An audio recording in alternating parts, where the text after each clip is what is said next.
আসলে আমরা এখন কোন দুনিয়াতে আছি? হ্যাঁ, মানুষ মানুষের সাথে যে এভাবে প্রতারণা করতে পারে সেটা আমার চিন্তা ভাবনারও বাইরে ছিল।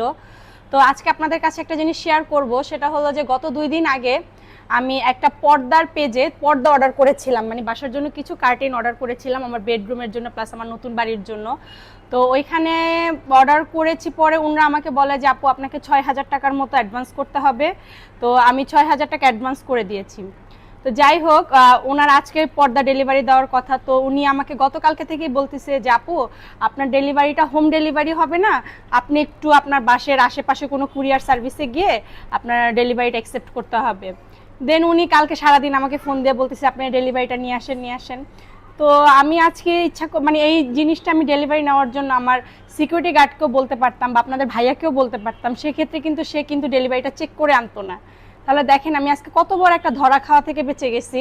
তো আজকে সকালে ঘুম থেকে উঠেই আমি চলে গেছি সেই সুন্দরবন কুরিয়ার সার্ভিসে সেই পার্সেলটা আনার জন্য। তো সবচেয়ে বড় কথা হলো গিয়ে আমি ওইখানে গিয়ে ওই লোকটাকে ফোন দিছি যে ভাইয়া আমি পার্সেলটা নেওয়ার আগে দেখে নিব, দেন আপনি প্রোডাক্টটা কীরকম পাঠাইছেন, দেন আমার যদি পছন্দ না হয় তাহলে কিন্তু আমি নিব না। তো কুরিয়ারের ওদের কাছে গেছি, ওরা বললো যে আচ্ছা ঠিক আছে, যেহেতু আপনি প্রোডাক্টটা চেক করে নেবেন তো আপনি আমাদের সামনেই চেক করে নেন। তো ঠিক আছে, আমি ওনাদের সামনে প্রোডাক্ট ওনারাই খুলে দিল, প্রোডাক্ট বের করলো।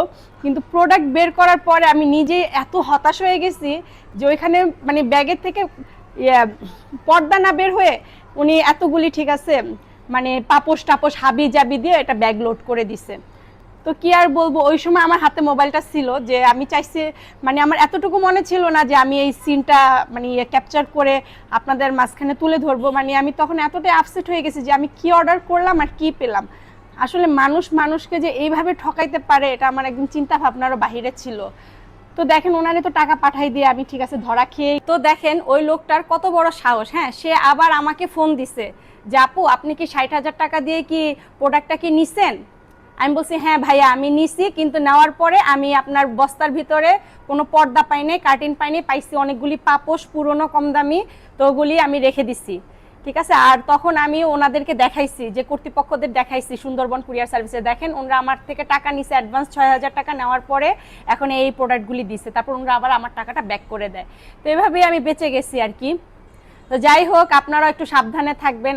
তো আমার মতো আর কোনো ঠিক আছে কোনো গ্রাহক যেন এরকম ধরা না খায়, সেজন্য আমি ওনাদের পেজ লিঙ্কটা আপনাদের কাছে শেয়ার করে দিলাম এবং সব কিছু শেয়ার করে দিলাম। সবাই একটু সাবধান থাকবেন এরকম প্রতারণামূলক পেজ থেকে।